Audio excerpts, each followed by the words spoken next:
నమస్తే పబ్లిక్ అందరు మంచిగున్నారా? సిటీ మరి చూసేటోళ్ళ కోసం మంచి మంచి వార్తలు పట్టుకొచ్చినాయి కాబట్టి మన ఛానల్ మారవకుండా వార్తలు పురాగా వచ్చేదాకా చూస్తూనే ఉండుండ్రి. సరే మరి వార్తలు చార్జ్ చేసే కంటే ముందుగల్లా కొన్ని హెడ్లైన్స్ ఉన్నాయి, అవిటితోనే సురు చేద్దాం. చలో హెడ్లైన్స్. రెండు రాష్ట్రాల శాలైన ఇయ్యాల నామినేషన్ల ఘట్టం. ఈ ఎన్నికల్లో ప్రజలు ఎవరికి కడతారో మరి పట్టం.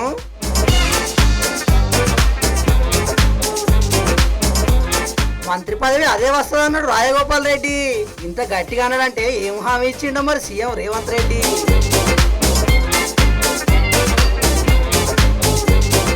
అన్నదాతలు లేఖ రాసిరు హామీలు తీరవాలని. ప్రభుత్వం ఏం నిర్ణయం చేస్తుందో మరి ఈ వార్తని.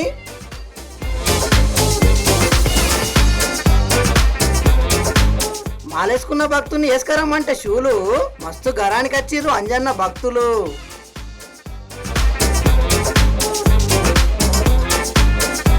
చికెన్ ముక్క దొరకదని బాధపడుతున్న గంగులు. కోమటిరెడ్డి రాజగోపాల్ రెడ్డి సార్కు కోరికలు ఎక్కువనే అనుకుంటా.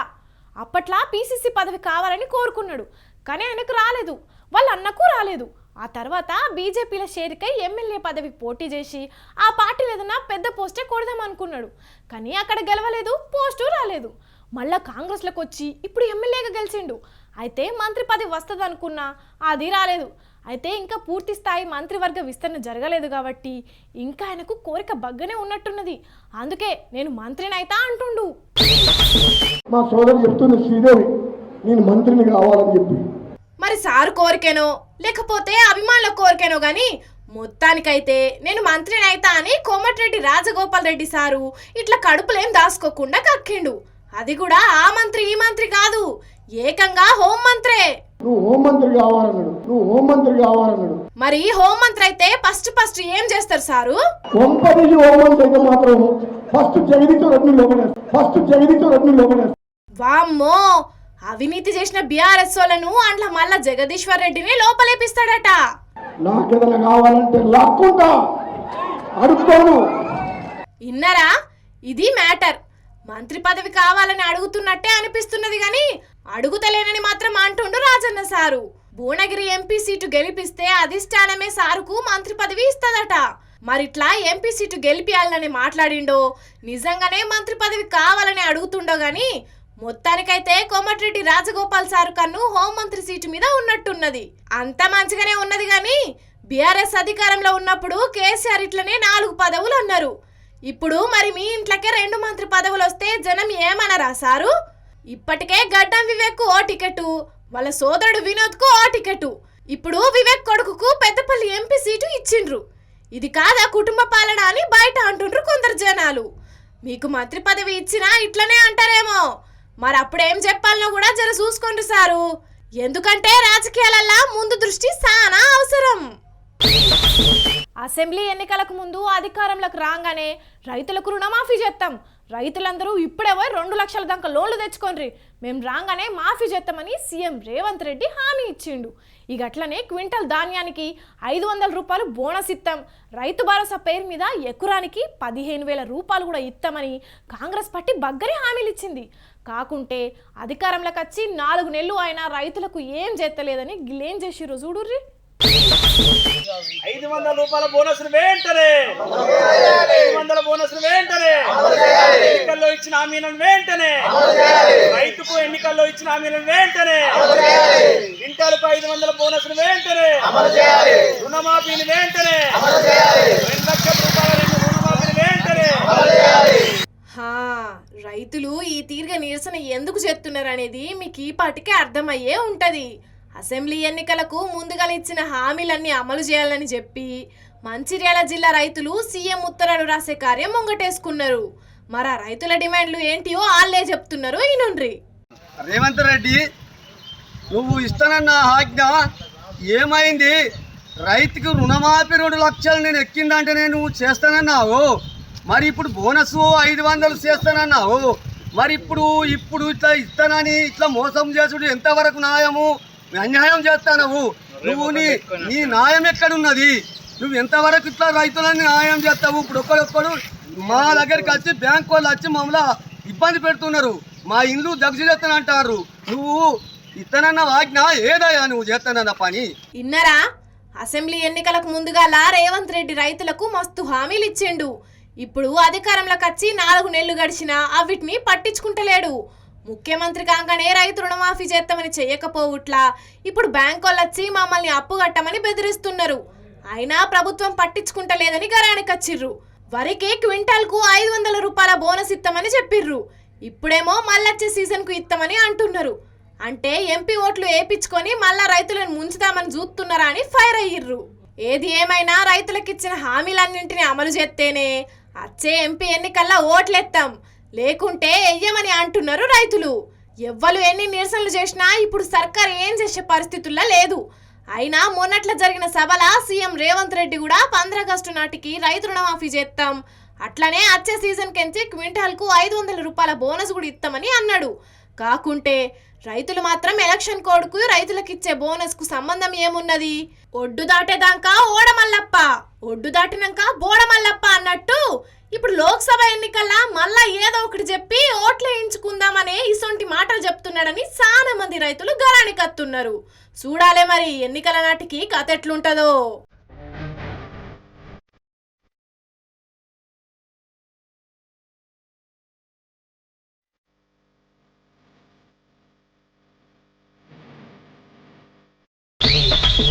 మొన్న మంచిర్యాల జిల్లా దండపల్లి మండలంలో ఉన్న మదర్ తెరిసా స్కూల్లా అంజన్న మాల వేసుకుని స్కూల్కి వస్తే మాల బట్టలు తీసి స్కూల్ డ్రెస్లో వస్తేనే పరీక్షలు రాయనిస్తామని చెప్తే అంజన్న స్వాములంతా మస్తు గడబిడ చేసిన వార్త మన సిటీ మరలో చెప్పుకున్నాం కదా. ఇక ఇలా గిడో ఆఫీసులో ఏం జరిగిందో చూడుర్రి.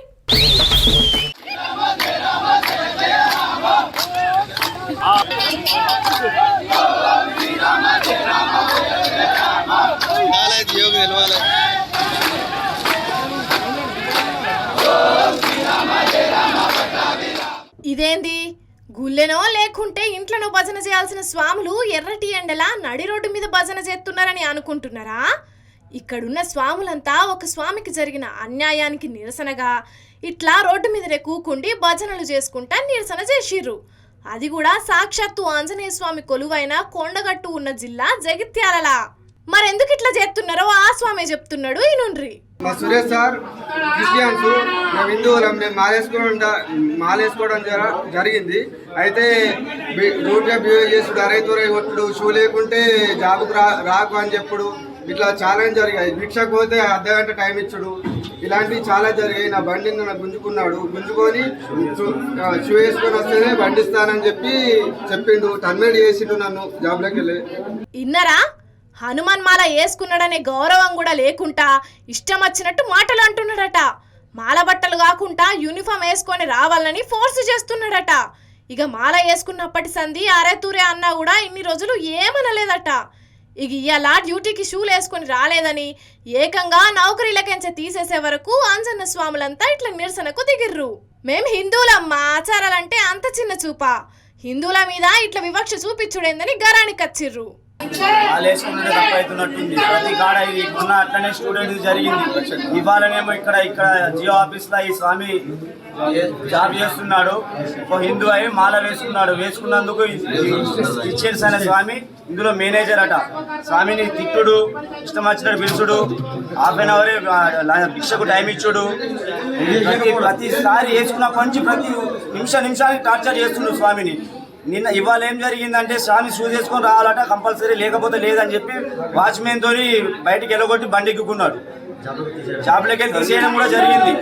మరి హిందువులు మరి మాల వేసుకోవడమే తప్ప, దీన్ని మేము బాగా ఖండిస్తున్నాం. వెంటనే అతనిని కూడా జాబ్లోకి వెళ్ళి తీసేయాలి, లేదా జగిత్యాలలో జియో అనే ఆఫీసే ఉండకూడదు. అంజన్న మాలేసుకున్న స్వామిని ఉద్యోగంలోకించి తీసేసిన మేనేజర్ను కూడా ఉద్యోగంలోకించి తీసేయాలి అని చెప్పి స్వాములంతా డిమాండ్ చేసిర్రు. స్వాములంతా రోడ్డు మీద చాలాసేపు నిరసన చేసే వరకు ట్రాఫిక్ బగ్గజమైంది. ఇక ఎండల జనాలు తిప్పలు పడుతున్నారని చెప్పి పోలీసులు స్వాములకు నచ్చజెప్పి స్వాములతోని నిరసన విరమింపజేపిచ్చిర్రు. మరిగా ఎవ్వరి ఆచారాలు సాంప్రదాయాలకు తగ్గట్టు వాళ్ళు మెదులుతారు.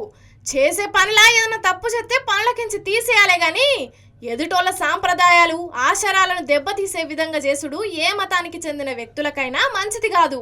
మన దేశం అన్ని మతాలను సమానంగా చూస్తుంది కాబట్టి భారతీయులందరూ కులాలు మతాలకు అతీతంగా కలిసిమెలిసి ఉండాలని, మత ఘర్షణలు లేకుండా ముందుకు పోవాలని మన సిటీమర్ తరపున కూడా కోరుకుంటున్నాం.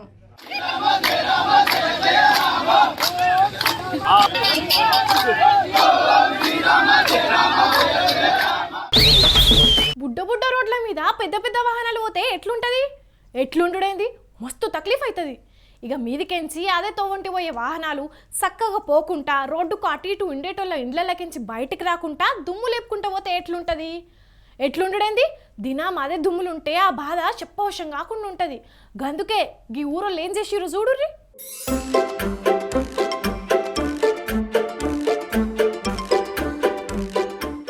బూడిద లారీల రవాణాను ఎంబట్నే ఆపేయాలని చెప్పి వరంగల్ ఖమ్మం జాతీయ రహదారి మీద వర్ధన్నపేట మండలం ఇల్లంద దగ్గర ఆ ఊరి జనాలంతా ఆందోళన చేసిర్రు. గత కొన్ని రోజుల సంది వందల కొద్ది లారీలల్లా రామగుండం కెంచి ఖమ్మం దిక్కు బొగ్గు బూడిదను తరలిస్తున్నారు. అట్లా తీసుకుపోయేటప్పుడు జాగ్రత్తలు తీసుకుంటలేరు కాబట్టి ఆ బూడిద రోడ్డు మీద పడుట్లా ప్రయాణికులు మస్తు ఇబ్బందులు పడుతున్నారట. గందుకే ఆఖర్కు ఇప్పుడు జాతీయ రహదారి మీద కూకుండి లారీలను పోకుండా ఆపుదల చేసి నిరసన చేసిర్రు.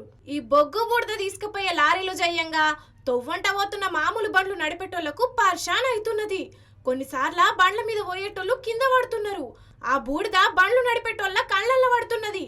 ఇక దుమ్మును పీల్చుకున్నట్లా లేనిపోని రోగాలు కూడా వస్తున్నాయని బాధపడుతున్నారు. పరిస్థితి ఏంటి అని అడిగితే నేనేం చేయలేను మేడం, నాకు తెలియదు అంటాడు. నాకు తెలియదు పోలీసు వాళ్ళు ఎక్కడైతే పాయింట్లు పెట్టిందో అక్కడ మేము స్పీడ్ బ్రేకర్స్ వేసినామని చెప్తున్నారు. ఈ స్పీడ్ బ్రేకర్స్ తీయాలి, లారీలను కంట్రోల్ చేయాలి. ఆ లారీలు దుమ్ము రావడం వల్ల రోడ్ ఎమ్మడి ఉన్న ఇళ్ళ అందరూ ఊపిరితిత్తుల వ్యాధితో హాస్పిటల్ పాలయ్యి ఇప్పటికి వేలు ఖర్చు అయ్యి అనారోగ్యాల పాలవుతాను, హాస్పిటలైజ్ అవుతాను. మమ్మల్ని కాపాడే బాధ్యత ప్రభుత్వానికి లేదా, పోలీస్ డిపార్ట్మెంట్ లేదా, రోడ్ వేసే వాళ్ళకు లేదా, లోకల్ ఎమ్మెల్యే దీనికి బాధ్యత వహించాలి. ఇక్కడ స్పీడ్ బ్రేకర్స్ తీయించాలి, లారీలను ఆపేయాలి.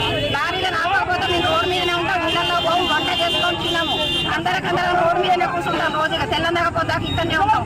ఆ డిఎం ఇక్కడికి రావాలి, మా ముందు ఇక్కడ సమస్యలు పరిష్కారం చేయాలి. చేయకపోతే మాకు ఇక్కడ చాలా ప్రాబ్లమ్స్ అవుతున్నాయి. పిల్లలు పెద్దలు వృద్ధులు అందరూ అనారోగ్యాల పాలవుతున్నారు. వామ్మో, ఈ అమ్మ మామూలు కోపం మీద లేదు కదా, మరి కాదా నుల్లా? ఈ లారీలు జయంగా తొవ్వంటి ఉన్న ఇళ్ల జనాలు మస్తు ఇబ్బంది పడుతున్నారట. గందుకే ఇప్పటికైనా అధికారులు స్పందించి బొగ్గు బూడిద రవాణాను నిలిపేసేటట్టు చర్యలు తీసుకోవాలని డిమాండ్ చేసిర్రు. ఇక ఊరోళ్ళంతా పెద్ద ఎత్తున ఆందోళన చేసే వరకు ట్రాఫిక్ బగ్గజమైంది. మళ్ళా దాంతో ఓ తక్లీఫ్ అని చెప్పి పోలీసులు ఆందోళన చేస్తున్న ఊరోళ్ళందరికి సర్ది చెప్పి ట్రాఫిక్ ను క్లియర్ చేసిర్రు. మరి ఇక అధికారులు ఏం చర్యలు తీసుకుంటారో తెలియదు కానీ అభివృద్ధి కోసం అని చెప్పి జనాలు గోసపడే పరిస్థితి తీసుకొస్తే ఎట్లా చెప్పుండ్రి. ఇప్పటికైనా ఆ లారీలు పొద్దున్నాక ఇరాము లేకుండా నడవకుండా చూడాలి. అట్లనే లారీలలో తీసుకుపోయే బూడిద కానీ బొగ్గు కానీ కింద పడకుండా చర్యలు తీసుకోవాలి. లేకుంటే ఆ లారీలను సీజ్ చేయాలి. అట్లయితే ఎవ్వరికి ఇబ్బంది లేకుండా ఉంటది. ఏమంటారు? అంతే కదా.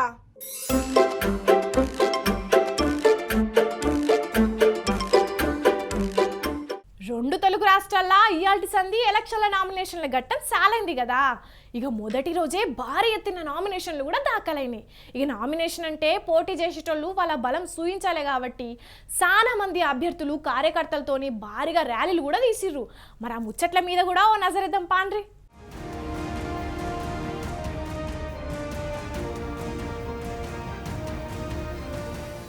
నామినేషన్ల ఘట్టం చాలైన మొదటి రోజే అభ్యర్థులు భారీ ఎత్తున ర్యాలీలు తీసి మరీ నామినేషన్లు దాఖలు చేసిర్రు. వాళ్ళ బలగాన్ని సూచించుకునేందుకు ఈ నామినేషన్ల ఘట్టాన్ని వాడుకున్నారు. మల్కాజ్గిరికెంచి పువ్వు పార్టీ తరపున పోటీ చేస్తున్న ఈటల రాజేందర్ ప్రత్యేక పూజలు చేసి పోయి నామినేషన్ వేసిండు.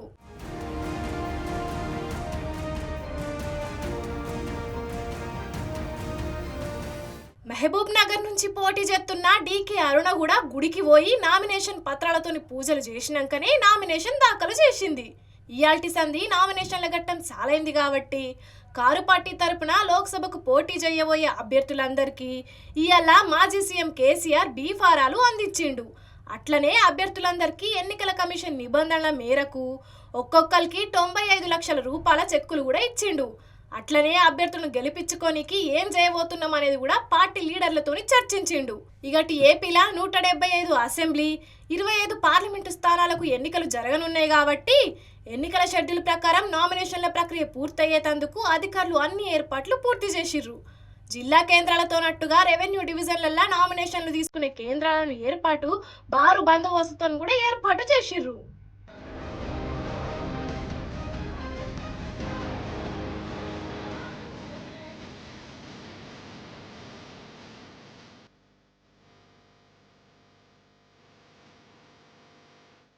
మొదటి రోజే ఒంగోలు లోక్సభ స్థానానికి కూటమి తరపున మాగుంట శ్రీనివాసులు రెడ్డి, నర్సరావుపేట లోక్సభ స్థానానికి కూటమి అభ్యర్థి లావు శ్రీకృష్ణదేవరాయలు,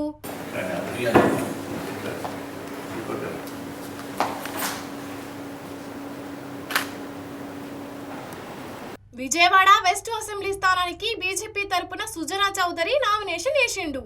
ఇక వైసీపీ తరపున రామచంద్రపురం నుంచి పిల్లి సూర్యప్రకాష్ భారీ ఎత్తున ర్యాలీతోని పోయి నామినేషన్ వేసిండు.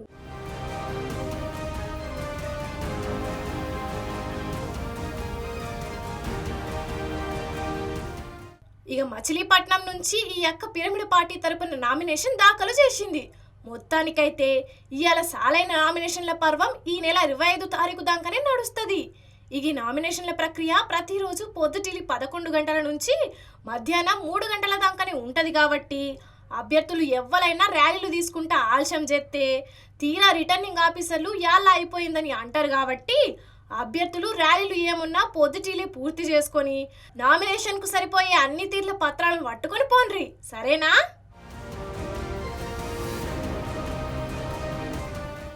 ఇక ఇవ్వాల ఇవాళ సిటీ మరి వార్తలు మేము చెప్పినా జబర్దస్త్గా ఉన్నాయిలే. ఇంకెన్ని మంచి మంచి ముచ్చట్లతో మళ్ళా కలుద్దాం. అప్పటిదాకా చూస్తూనే ఉండుండ్రి మన స్వతంత్ర టీవీ. ఉంటాం మళ్ళా.